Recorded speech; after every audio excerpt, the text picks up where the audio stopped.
I'm in the Porsche now. We'll ride this one out. Right. Let me put my St. Louis hat on. Yeah. See, I'm a St. Louis nigga, a money go getter.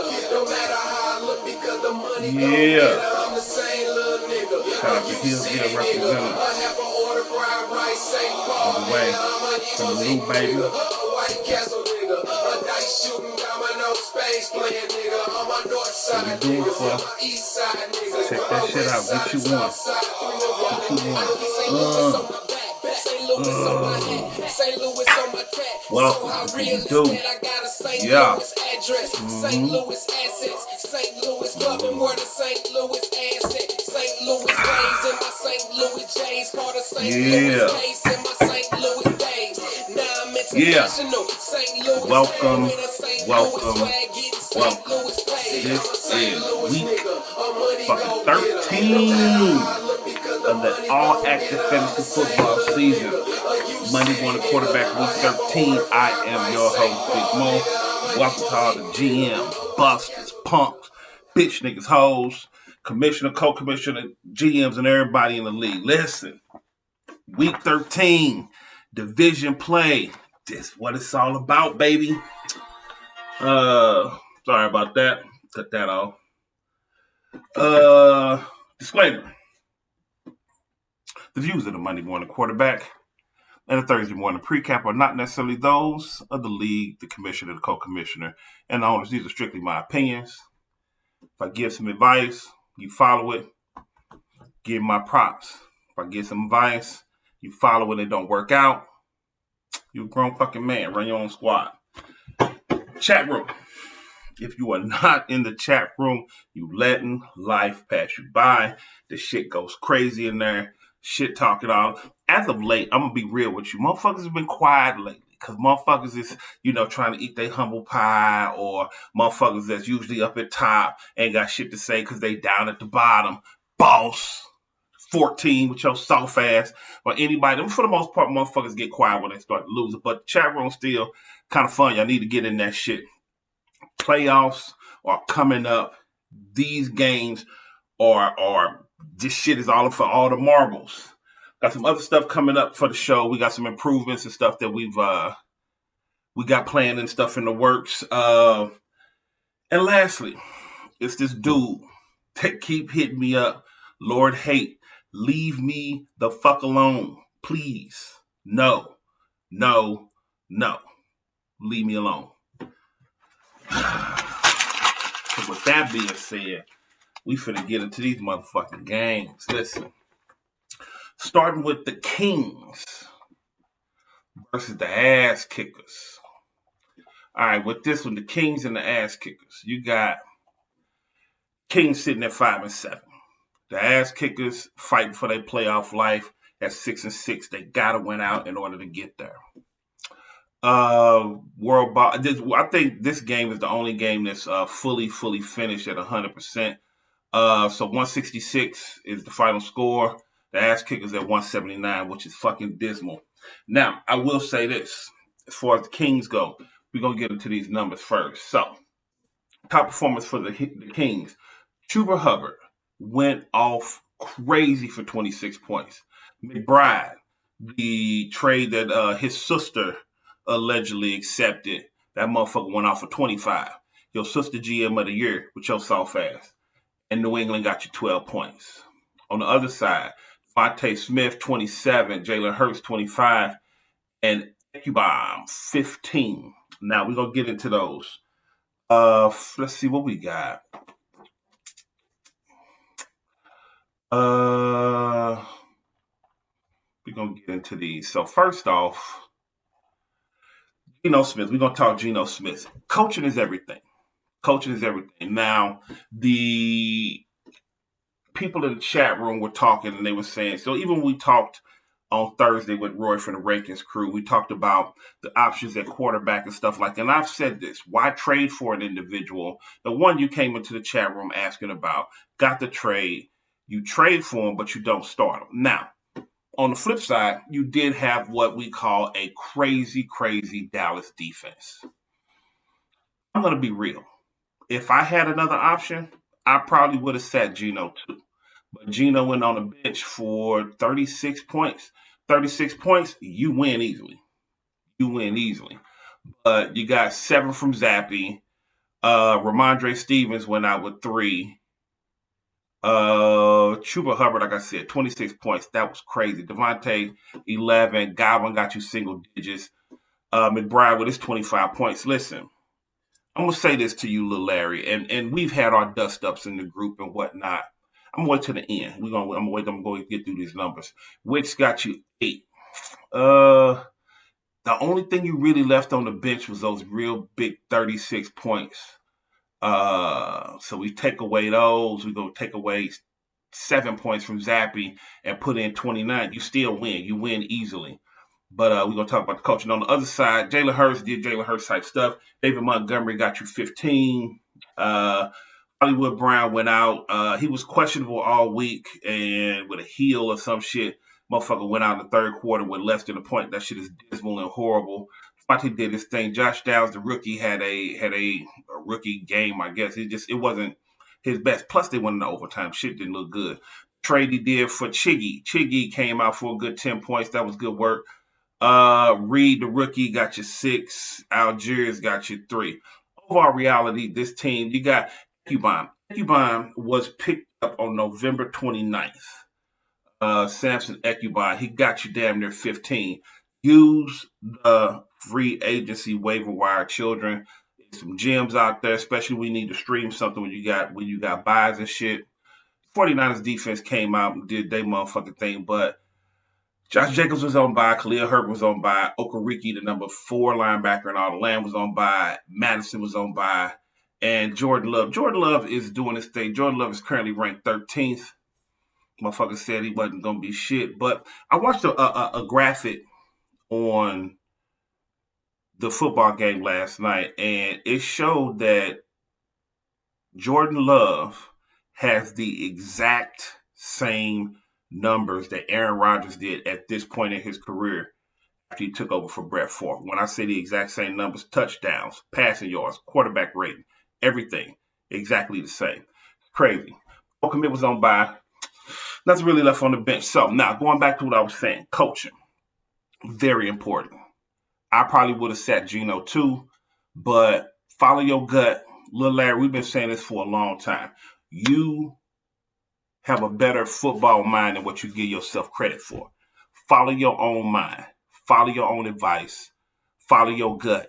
Stop letting motherfuckers talk you out of shit. Believe in yourself, dog, because over the years, I've watched you and watched this team grow, and you just keep missing breaks. Plus, I think about all the times when your cousin robbed you of first-round picks and fucked you on deals and shit like that. You probably would have been a much better player somewhere down the line. But next year, I see you going out doing great things. This year wasn't the year for you. You go 5-8. Get ready for your matchup against the Bucks next year. You are out of the playoffs. The ass kickers. Listen, you are fucking sad. 179, that's some bullshit. That is total bullshit. You can't do Algiers. Now, I understand you had a bunch of shit on by. Could have put somebody else in there, Palmer or some shit, but them motherfuckers didn't do nothing either. But Algiers with Bijan, you knew that. You knew he was going to, what the fuck. But 179 is unacceptable. Even though you have motherfuckers on by, you got to get ready for this division matchup against New Northsiders next week. Because without that, you are dead and done. And everybody keeps talking about the ass kickers have not went to the playoffs back-to-back years in the whole career. These are facts. So you got to break that cycle. Fucking disgusting. 179, you make me want to vomit. So moving the fuck on. U-City Lions and Team Commish. U-City Lions, Team Commish. These two are rivals. But story time before we get into this. This is where U-City Lions and Brian, the owner, very, very superstitious. Him and Team Commish are the rivals in the South. One wins it one year, the other wins it the next year, and they talk their big shit. But for some reason, interesting week this week. Brian didn't come in there talking shit, which says to me that Brian is nervous. Brian don't believe in his squad like that. Or he knows that Team Commish has the ability to beat him. Either way, I know when a motherfucker, everybody got a tell. Everything, it's like Poe. Everybody has who is who they are. Brian is a king of shit talkers. U-City Lions owner is a king of shit talkers. Unless A, he nervous, or B, he playing the humble role. But these teams are bitter rivals. Bitter rivals. Talk shit all off season. And not one time has he come in and called Team Commish peasant. Not one time has he come in there and told him that he's full of shit. I'm going to beat your ass. I've been beating your ass. I own you. None of that shit. He came in there, been quiet. They talking college football, talking everything else but they motherfucking matchup. But I see you, nigga. Just understand that. I see you. So we finna get into these numbers. So U-City Lions sit 9-3, the number one team in all the land, and the record holder for the highest score in AFL history. Those are facts. Those are facts. Number one team, leading in scoring, leading in bragging rights, highest score ever in the league. All facts. Simmons is still trash, and we're gonna get to that. And Warren got outscored by Najee. That happened too. So we get into the top performers. Connor came out of fucking nowhere with 26 points. You got your Atlanta D with 25, and Christian McCaffrey, who we traded for, got you 25. Shit, that's 75 points right fucking there. Then on the flip side, you got Puka Nuka. Puka went out with a rib injury and went out there, laid his nuts on the table, was like, fuck y'all, I'm coming back in, got you 28. He went off for 4 receptions, 105 yards, and a touchdown. One of them was 66, something like that. But no, one was 77. Whatever it was, at the end of the day, dude finished with 105 and a touchdown for 28 points. Arcane, 27. Van Ginkel, 18.4. Van Ginkel was picked up on November 29th. Use the free agency wire, people. Sometimes you got to stream a motherfucker, go out there, do your research, might find a GM that came up and give you a bomb-ass day, because I think Van Ginkel, again, got that motherfucker 18 points. Picked up on the 29th. So, up and down. Now, starting with the U-City Lions. Single digits from Herbert, 9. Horrible, not going to be able to cut it. Eckler got you 6. Not going to be able to cut it. Keenan Allen got you 11. Might as well be able to single digits. Not going to cut it. Adam Thielen, the same Adam Thielen that you tried to sell to the ass kickers for a first-round pick. And this is the killer part. He specified that he wanted Roy's first. This is how bitter the rivalry is. He wanted Roy's first. Not Lil Larry's. Not Chuck Hogan's. Not the ass kickers first. He wanted Roy's first. The ass kickers don't have Roy's first, but he specified it in the deal. So you got Kelsey for 13. Warren only got you 7. Single digits will never cut it. Defensively, Singleton, linebacker, got you 17. You got to love when your linebacker give you 17. Bland, the interception fucking king, man. That dude got you 12 points. Falcons defense, 25. He really leave anything on the bench. Najee Harris, George Kittle, nothing major, but he had anything on bye, really. The Ravens defense, for real, that's the only thing he had on bye. Mooney and Simmons. Why is Simmons still on your team, dog?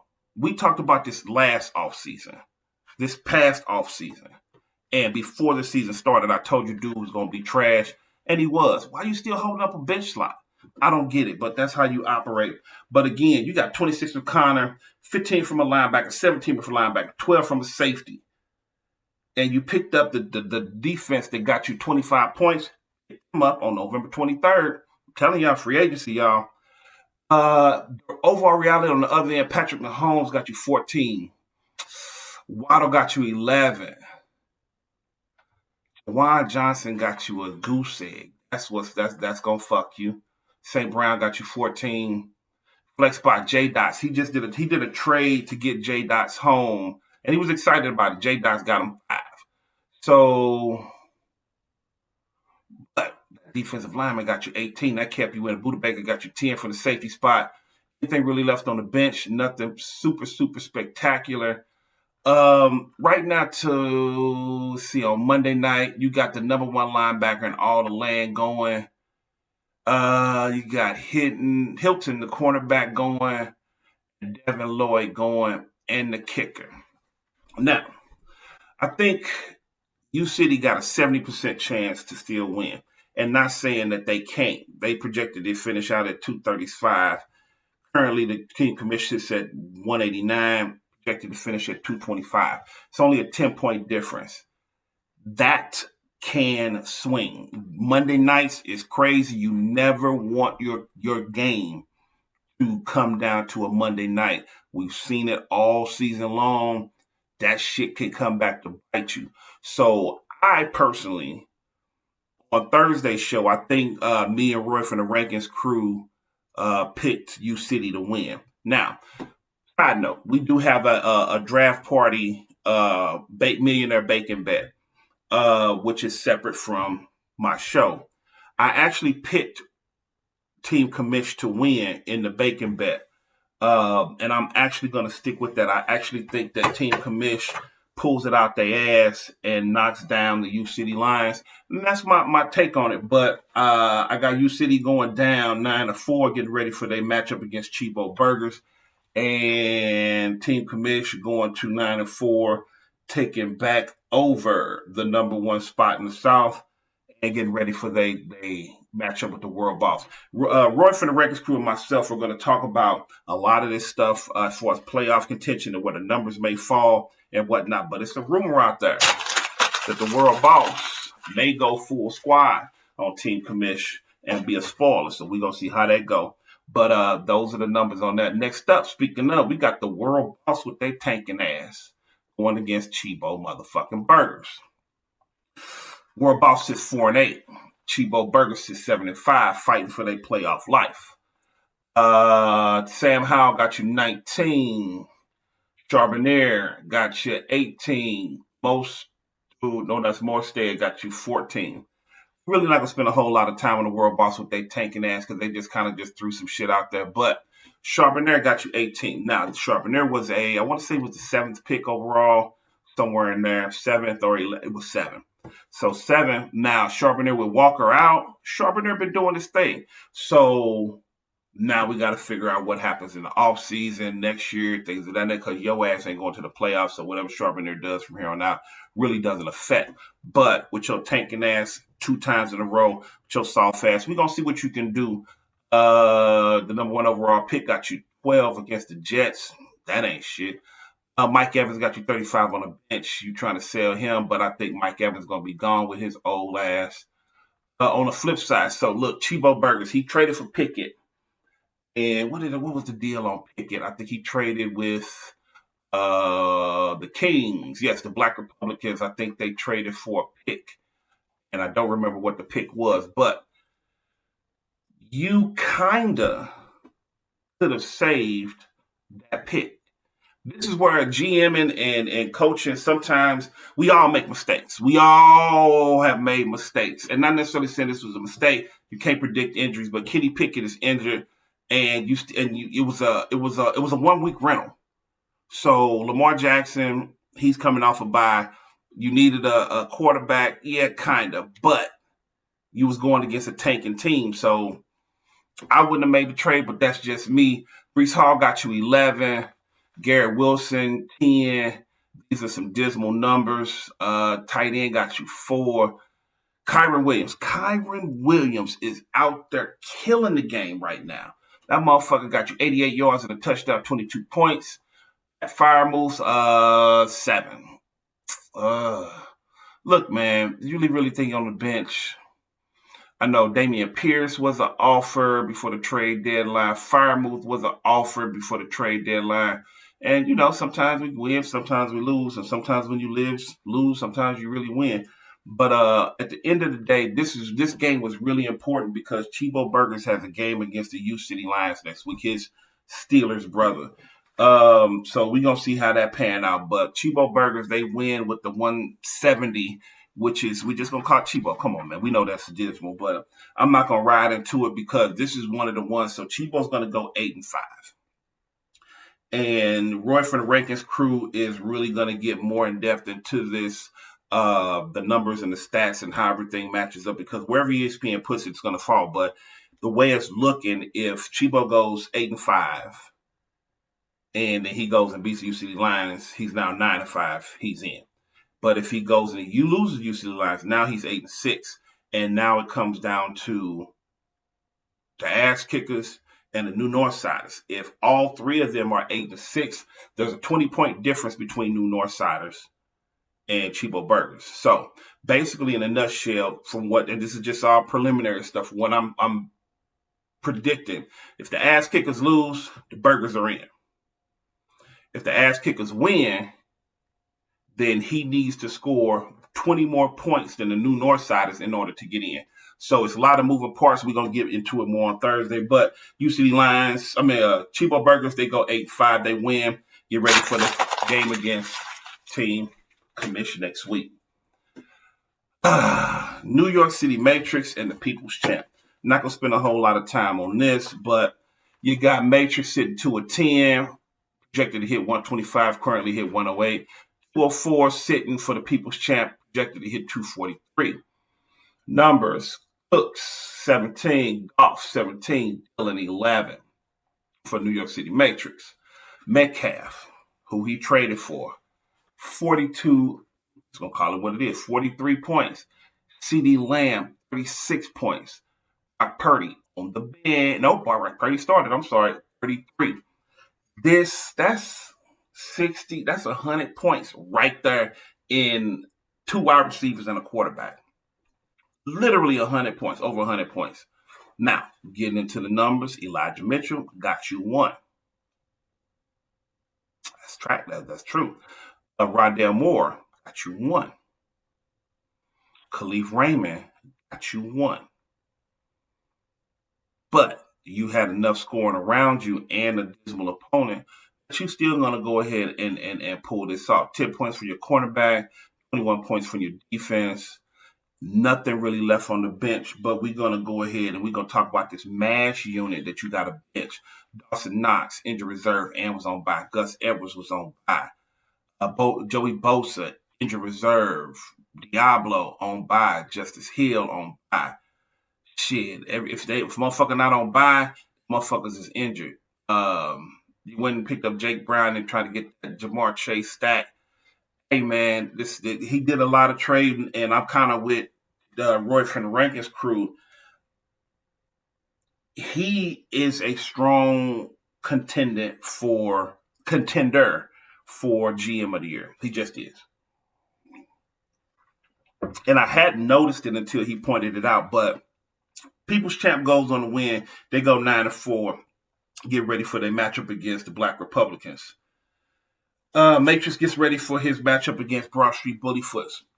This North Division comes down to People's Champ and Bullyfoots.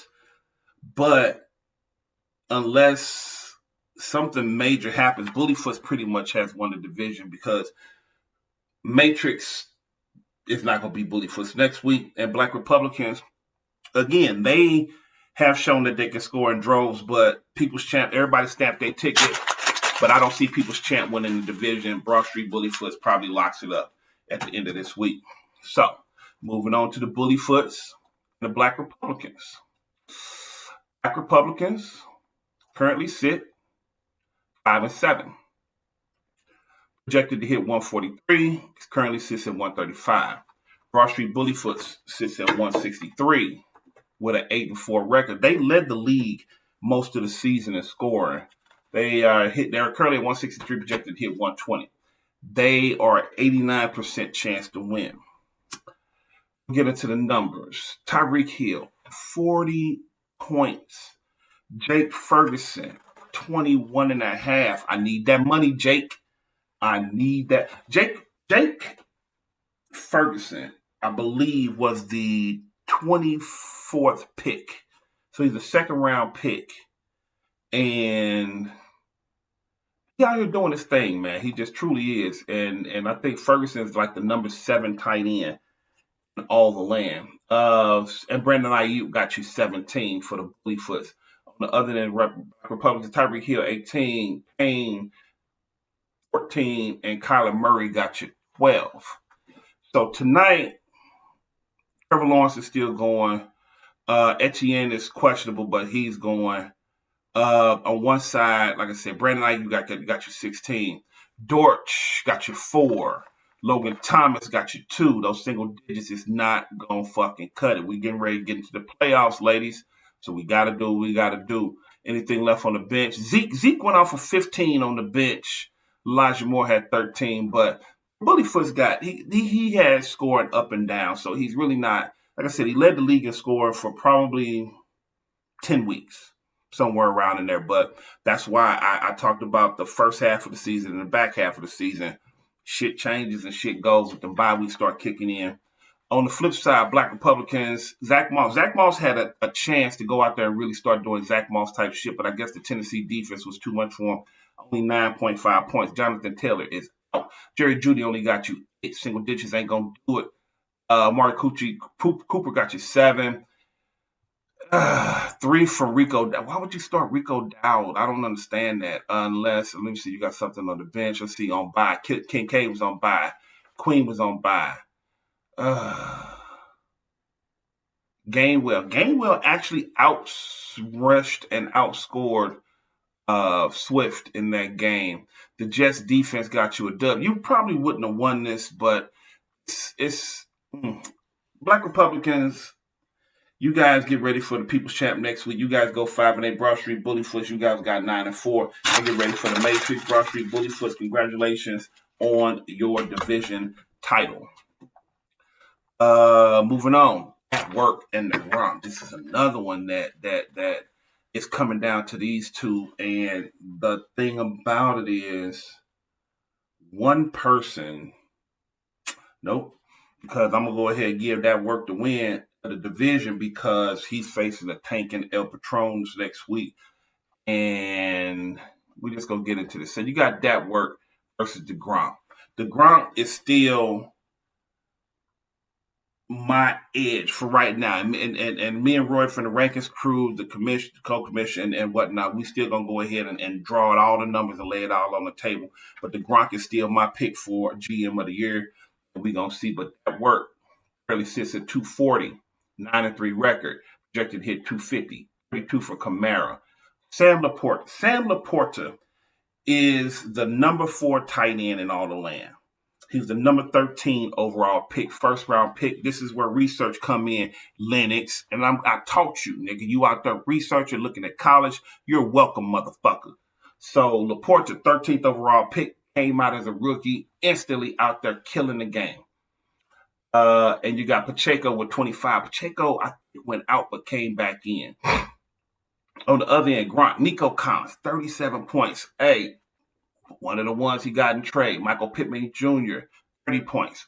Motherfucker, he got in the trade. Prescott, 30 points. Motherfucker, he got in the trade. So we go up and down these numbers. He going to be a fucking problem, not only in the playoffs, but from here to come, because this motherfucker still got draft picks for next year that people traded him for Barkley and CMC. So he's already got this crazed ass fucking lineup plus picks to go ahead and add to that shit. So we going over to that work. That work picked up Joe Flacco, got you 16. Swift 4.3. Olave still doing his thing for 19. Tajay Spears for 15.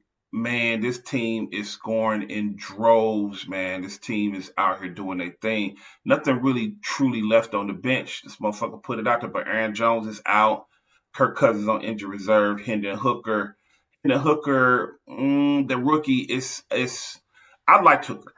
We're going to see how the offseason, but Hooker didn't get a chance, and I liked Hooker. On the other end, look, we're going to talk about everybody there. So we got Dak Prescott, trade, 30 points. Ron Ford, 15, trade. Michael Pittman Jr., trade, 30 points. Nico Collins, trade, 37 points.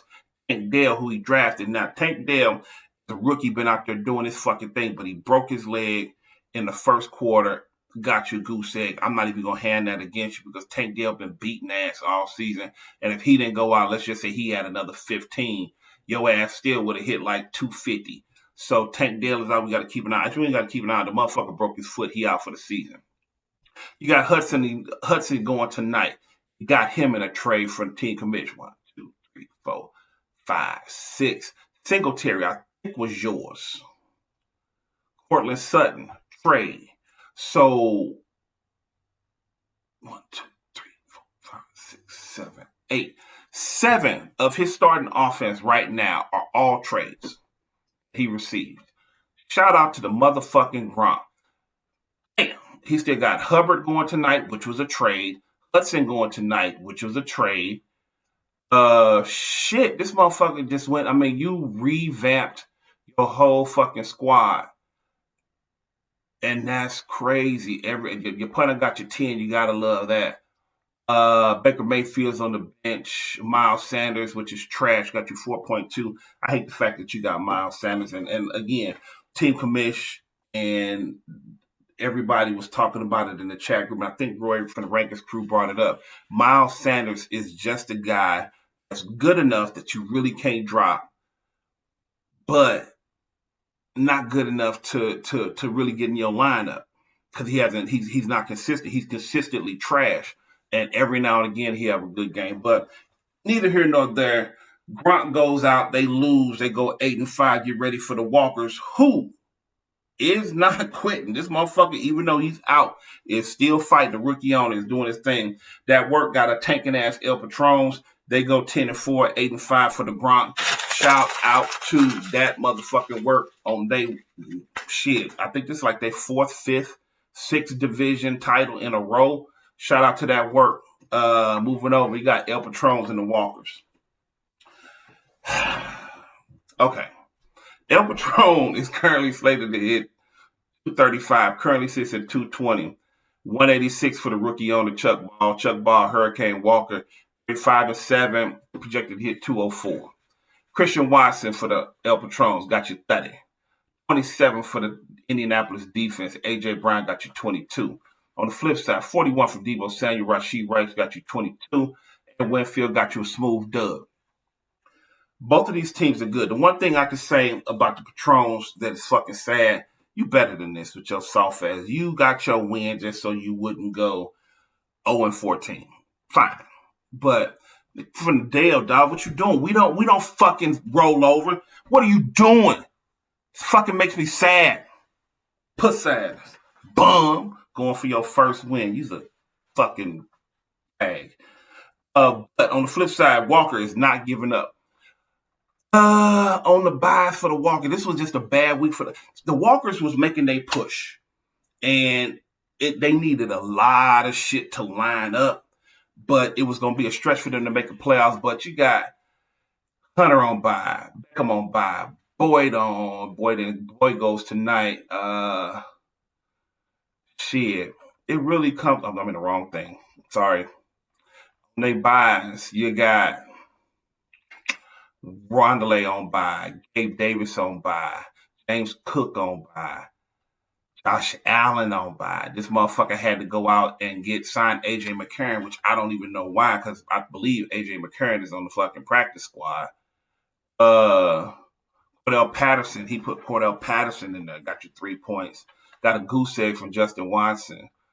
Deebo Samuels, like I said, got you 41. This motherfucker out there fighting regardless. He just doing his thing. So on the other side, you got Gardner Minshew, got you a dub. James Williams got you 10. A.J. Brown, 22. Irv Smith, born tonight. 15 from your fucking defensive end. 8 tackles and 2 sacks. Damn. Colts defense did their thing. A touchdown, 2 fumble recoveries, a block. They did their thing, and nothing really left on the bench. So shout out to the Patrons on their first win, even though you soft as a motherfucker for jumping in your no limit tank, but you still my peoples, and I love you, dog. Chuck Ball, you going up. I fucks with you. You're not giving up, but you go down today. You go 5-8. Patrons get their first win, go 1-12. Both of you motherfuckers out the playoffs, so it don't matter. Last motherfucking game. Sparks, Bucks, and the new Northsiders. Again, these motherfuckers are friends. They would have did nothing better for the Northsiders to lose to the Bucks. In the Bucks' eyes, the Bucks wanted this win bad as a motherfucker. So New Northsiders sit 7-5, projected to hit 197, sitting at 192. 147, 161 total projection for the Bucks. They sit 5-7. Derrick Henry got 29, who is now in concussion protocol. You got D-Hop, got you a dub. And Cooper Kupp finally showed up this week because the last few weeks, Kupp been doing trash numbers. Let's see, Kupp got 16 this week. Last week it was 5. The week before it was 2. The week before that it was 8. The week before that it was 6. The week before that it was 7.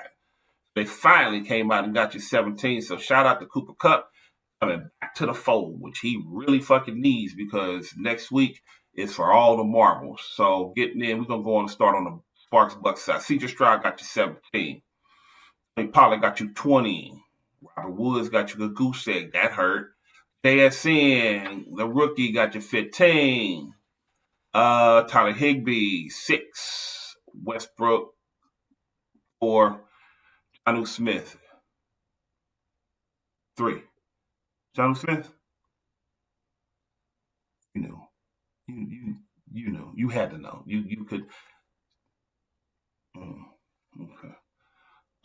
22 from the Chargers defense, 0 from your motherfucking punter, which was crazy. And that was a good, smart move on the Seattle punter going up against Dallas because Dallas defense was crazy. Who would have thought that they would have went out there and did what they did? So it is what it is. 25 from Tua on the bench. I don't know why you left Tua on the bench against Washington, but that was crazy. On the other side, New Northsiders, Derek Carr got you 9.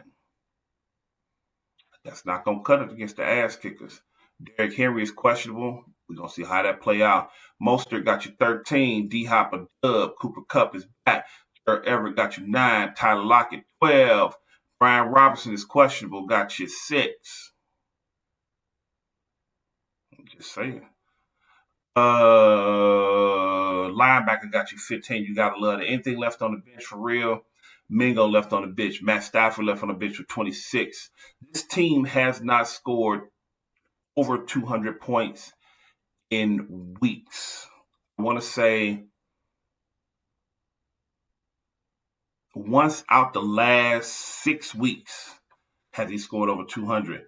And it's going to be a slobber knocker next week against the ass kickers because it's going to be for all the marbles next week. And Roy from the Rakins crew is going to get into it. But New Northsiders, they go ahead and go 8-5. Bucks, you out. You go 5-8. And that's the motherfucking news right there. Hey, listen, y'all. It's a pleasure doing this shit. I have big fun with it. I hope you enjoy the show. So leave some comments. Leave some, don't. But to the motherfuckers, this is funny. Because, see, everybody will go out there and say they don't watch the show. Only to come back and watch the show. So everybody, shout out to everybody that watch the show. I see you motherfuckers on Thursday. Roy from the Rankins crew will be back with us. So other than that, holla at you motherfucker. Hillsdale representative, baby, all day. Peace.